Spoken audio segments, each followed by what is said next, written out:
This is a 1973 Norton Commando Interstate. I believe it was made in 72 but registered in America in 73.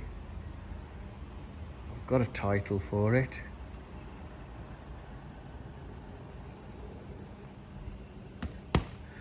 The title matches the engine number. I can't see that number on the frame anywhere. There is another number, but I think that's a production number or something. I don't know. It's quite confusing. I've looked it up, and from what I could read, it's quite normal for the title to match the engine in the States.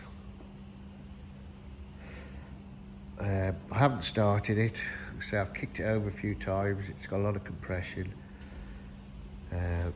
It's got what looks like a weak spark. 5,300 miles on the clock.